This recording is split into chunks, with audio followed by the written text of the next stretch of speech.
Hello everyone, welcome back to online study zone. आज हम इस वीडियो में लेकर आए हैं घटना चक्र से बायोलॉजी के मोस्ट इंपॉर्टेंट कुछ क्वेश्चंस। तो इस वीडियो को एंड तक देखिए। इससे पहले आपको घटना चक्र के 2 पार्ट कराए गए हैं। अगर आपने नहीं देखा है तो चेक कर लीजिएगा।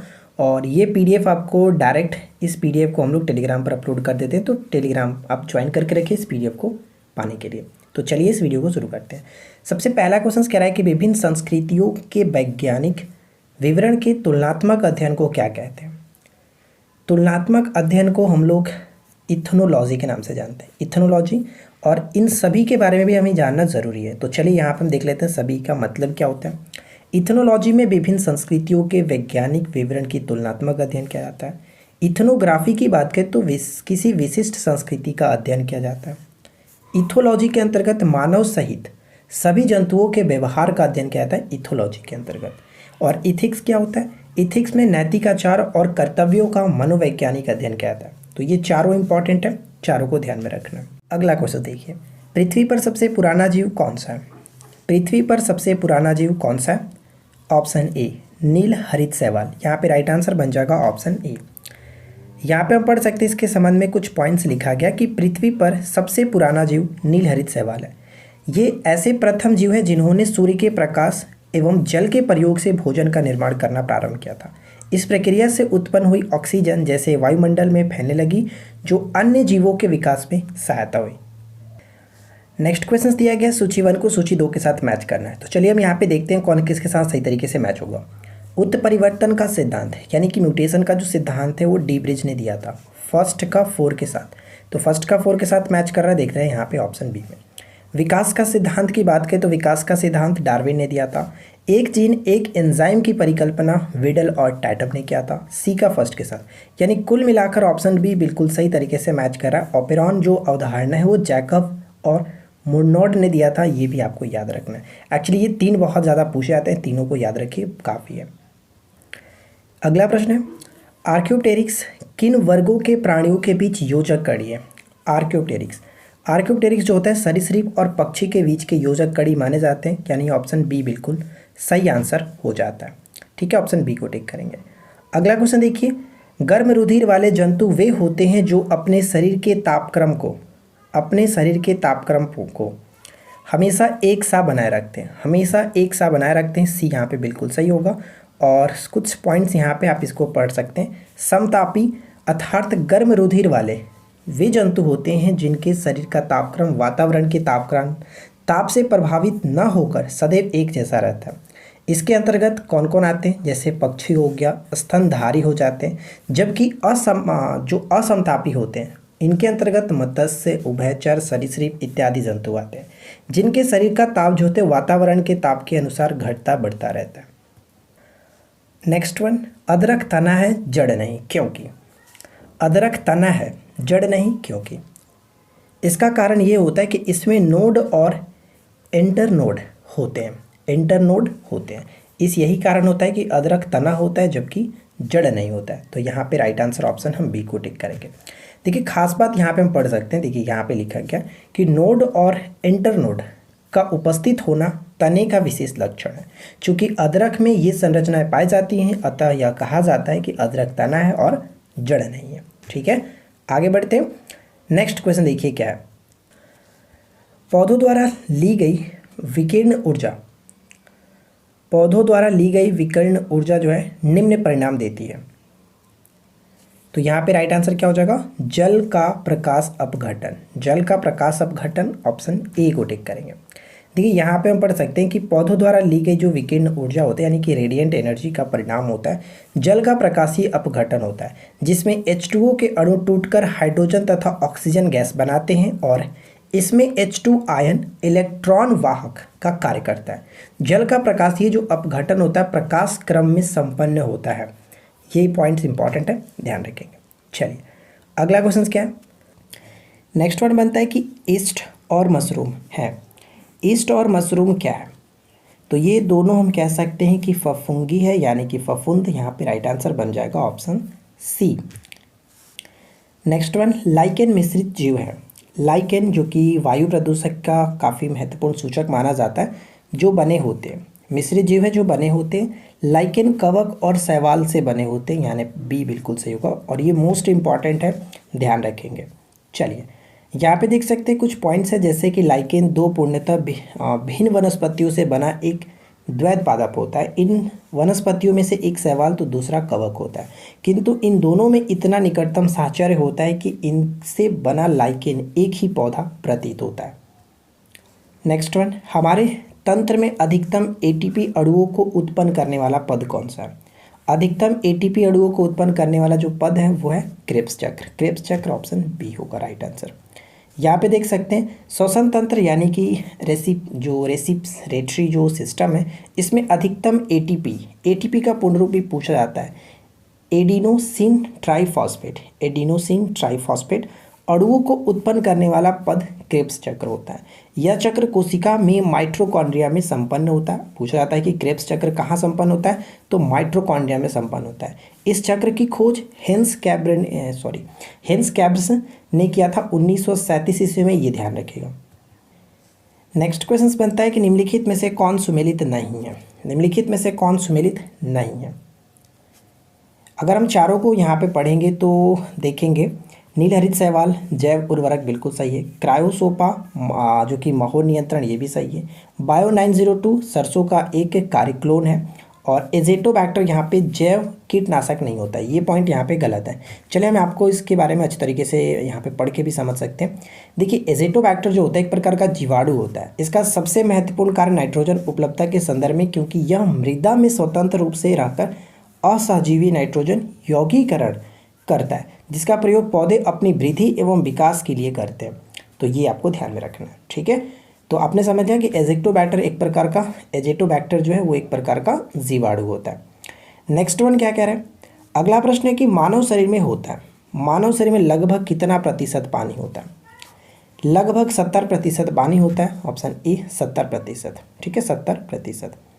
नेक्स्ट वन है कि मानव शरीर में किस तत्व की प्रतिशत सबसे अधिक है? किस तत्व की प्रतिशत जो कि सबसे अधिक है? तो ऑक्सीजन यहाँ पे राइट आंसर बन जाएगा, option D oxygen. Next one देखिए, नेक्स्ट वन है कि निम्नलिखित में से कौन सा पौष्टिक तत्व अस्थि एवं दांतों के निर्माण एवं मजबूती के लिए आवश्यक नहीं है? आवश्यक नहीं है, तो यहाँ पे दांतों और अस्थि के मजबूती के लिए आवश्यक नहीं है आयोडीन। आयोडीन का कोई मतलब नहीं होता। कैल्शियम, फास्फोरस, फ्लोरीन इन सभी का उपयोग होता है दांतों और अस्थियों में, लेकिन आयोडीन का नहीं। चलिए यहाँ पे देखते हैं। यहाँ पे आप क्लियरली पढ़ सकते हैं कि कैल्शियम, फास्फोरस, फ्लोरीन अस्थि एवं दंत निर्माण में सहायक होते हैं। इनकी कमी से अस्थि एवं दंत संबंधी बीमारियाँ हो जाती हैं, जबकि आयोडीन थायराइड ग्रंथि के नियंत्रण में उपयोगी होता है। इसका अस्थि और दंत से कोई मतलब नहीं होता है। देखिए यहाँ पे हम पढ़ सकते हैं कि हमें यहाँ पे मैच क्या करना है, मैच करना आपको जो कि सूची 1 को सूची 2 के साथ। एक तरफ मतलब कि जो अस्थि है शरीर के किस अंग से संबंध रखता है उसके संबंध में यहाँ पे बात करना है, ठीक है। उरोस्थि की बात करें यानी कि ब्रेस्ट जो बोन है इसका संबंध किससे होगा? इसका संबंध हम यहाँ पे कह सकते हैं स्टर्नम यानी फर्स्ट का 4 के साथ। अगर हम सेकेंड पॉइंट की बात करें यानी कि जो कॉलर बोन है, कॉलर बोन का संबंध किससे हो जाएगा? तो इसका संबंध होगा क्लेविकल यहाँ पे मैच करेंगे ऑप्शन बी का फर्स्ट के साथ। तो ए का 4 बी का फर्स्ट यहाँ पे 2 जगह पे मिल रहा है। अब बात आती है सी और डी को मैच करने की। तो चलिए यहाँ पे अगर हम नी कैप की बात करें, नी कैप का संबंध किससे होगा? नी कैप का संबंध हो जाता है सी का 2 के साथ यानी कि पैटेला यहाँ पे मैच करेगा नी कैप पैटेला के साथ। और अगर हम शोल्डर ब्लेड की बात करें, शोल्डर ब्लेड, तो स्कैपुला यहाँ पे होगा। यानी कि देखिए फ्रेंड्स, आपको इसको इसी तरह से याद रखना है, आपको इसी तरह से इन सभी को याद रखना है क्योंकि ये इंपॉर्टेंट बन जाते हैं। क्योंकि अक्सर ये क्वेश्चंस पूछे गए हैं तो आप इनको डायरेक्ट इसी तरह से मैच करके याद रखिए कि उरोस्थि जो होता है इसका संबंध किससे होगा? स्टर्नम से होगा, इसी तरह से, ठीक है। तो आप देखिए यहाँ पर भी मैच करके देख सकते हैं, कुल अच्छे तरीके से मैच किया गया। चलिए नेक्स्ट क्वेश्चन दिया गया है कि कड़वाहट के लिए मानव जीव का संवेदनशील क्षेत्र कौन सा है? कड़वाहट के लिए, तो कड़वाहट के लिए मानव जीव का संवेदनशील क्षेत्र होता है पीछे का भाग, ठीक है, पश्च भाग हम कह सकते हैं। यहाँ पे देखिए मानव जीव का अग्र छोर मीठे के लिए, पश्च भाग कड़वे, पार्श्व जो किनारे होते हैं खट्टे और अग्र छोर एवं किनारे जो होता है नमकीन स्वादों को अनुभव कराते हैं। तो ये बहुत इंपॉर्टेंट है, जिससे देखिए पिछली बार एग्जाम्स में पूछा ये गया है। अगला क्वेश्चन क्या बनता है? नेक्स्ट वन है कि मानव शरीर में पाचन का अधिकांश भाग किस अंग में संपन्न होता है। एकदम वीवीआई क्वेश्चन है।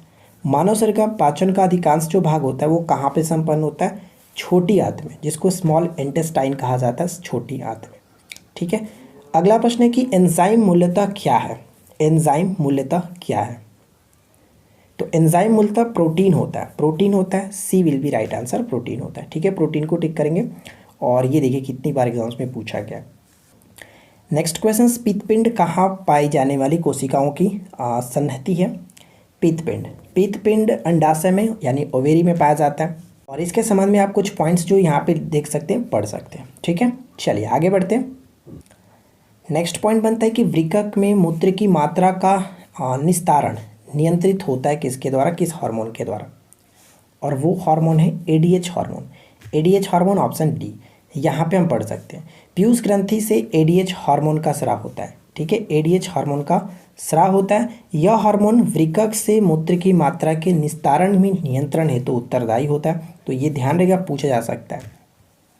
नेक्स्ट वन है कि सूची 1 को सूची 2 के साथ मैच करना। एक तरफ जो लिखा गया उसका दूसरी तरफ क्या होगा। जैसे कि हार्मोन की बात करें तो निम्नलिखित में से कौन हार्मोन है, तो यहाँ पे हम देख सकते हैं टेस्टोस्टेरोन हार्मोन होता है। एंजाइम की बात करें तो लाइपेज एक प्रकार का एंजाइम है, यानी कि 2 का फर्स्ट होगा। तो यहाँ पे हम ऑप्शन ए बिल्कुल सही तरीके से कर सकते हैं। जैसे बहुलक की बात करें तो पॉलीथीन जो होता है एक प्रकार का बहुलक है, तो डी का 4 के साथ। कुल मिलाकर ऑप्शन ए बिल्कुल सही तरीके से मैच करता है। नेक्स्ट वन, मादा जनन पथ में पहुंचने के पश्चात मानव शुक्राणु अपनी निषेचन क्षमता सुरक्षित रखते हैं कितने समय के लिए।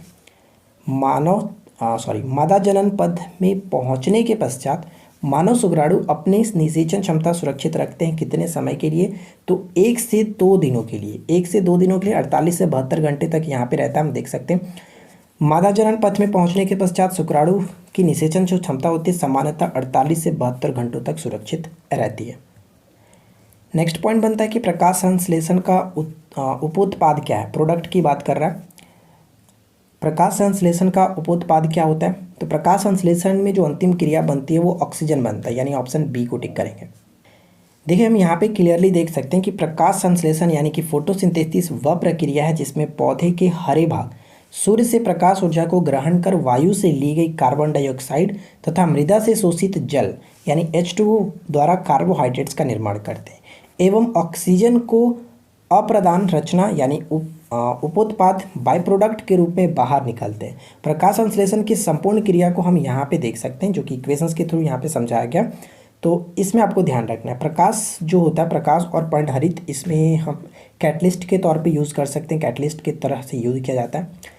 देखिए यहाँ पे इसी के संबंध में 2-3 क्वेश्चन और दिया गया था। प्रकाश संश्लेषण के दौरान हरे पौधे अवशोषित करते हैं। किसका अवशोषित करते हैं, तो आपने यहाँ पे देखा प्रकाश संश्लेषण के दौरान कार्बन डाइऑक्साइड को वो अवशोषित करते हैं और ऑक्सीजन को बाहर निकालते हैं। ठीक है, ऑक्सीजन जो कि बाहर निकलता है। तो फिलहाल यहाँ पे राइट आंसर क्या बन जाएगा, ऑप्शन डी। नेक्स्ट वन भी देख लीजिए, सेम टू सेम वही क्वेश्चन भी आपके सामने है। हरे पौधे में प्रकाश संश्लेषण की क्रिया में होता है, हरे पौधों में प्रकाश संश्लेषण की क्रिया में क्या होता है। नाइट्रोजन लेना और ऑक्सीजन छोड़ना ये गलत है, कार्बन डाइऑक्साइड लेना और ऑक्सीजन को छोड़ना ये बिल्कुल सही है। ठीक है, ऑप्शन बी बिल्कुल सही आंसर बन जाता है। और नेक्स्ट वन देखिए, फिर से एक और क्वेश्चन थे। यहाँ पे क्या क्या कह रहा है कि प्रकाश संश्लेषण में पौधे द्वारा निम्न में से कौन सी गैस उपयोग की जाती है, तो वो कार्बन डाइऑक्साइड गैस का उपयोग करते हैं और ऑक्सीजन गैस को बाहर निकालते हैं। तो कुल मिलाकर एक ही प्रश्न से देख सकते हैं अलग अलग एग्जाम्स में क्वेश्चन बने होते हैं। अगला प्रश्न है कि छिछले हैंडपंप से पानी पीने वाले लोगों को नीचे लिखे गए सभी रोगों होने की संभावना है सिवाय किसके, जो कि वो नहीं हो सकता। यहाँ पे अगर हम देखें हैज़ा, टाइफाइड और जॉइंडिस जो होता है ये सभी के सभी जो कि छिछले हैंडपंप से पानी पीने वाले लोगों को हो सकता है, लेकिन फ्लोरोसिस नहीं होता है। फ्लोरोसिस जो कि फ्लोराइड के कारण होता है, हम यहाँ पे देख सकते हैं हैज़ा, टाइफाइड तथा कमला या फिर पीलिया। ध्यान रखिएगा, जॉइंडिस होता है इसका हिंदी नाम पीलिया, एक और नाम होता है कमला। रोग छिछले हैंडपंप से पानी अर्थात दूषित जल पीने के होने वाली संभावना है, जबकि फ्लोरोसिस जो होता है वो मुख्यतः मुख्य कारण है जल में फ्लोराइड की उपस्थिति के कारण। जल में फ्लोराइड की अधिकता हो जाता है तब ये होता है। तो इस तरह से राइट आंसर ऑप्शन डी होता है। तो फ्रेंड्स उम्मीद करते हैं कि आप लोगों को आज का ये वीडियो अच्छा लगा होगा। वीडियो अगर अच्छा लगे तो प्लीज़ वीडियो को लाइक कर दीजिएगा, दोस्तों के साथ शेयर कर दीजिए, साथ ही साथ चैनल को सब्सक्राइब करके नोटिफिकेशन बेल आइकन को ऑल पे सेट कर लीजिए। इसका पीडीएफ यानी ये जो पीडीएफ है आपको टेलीग्राम पर डाल दिया जाएगा और इससे पहले की पीडीएफ भी टेलीग्राम पर डाले गए हैं, तो जा करके आप डाउनलोड कर सकते हैं। तो बस आज की इस वीडियो में इतना ही, मिलते हैं नेक्स्ट क्लास में। Thanks for watching.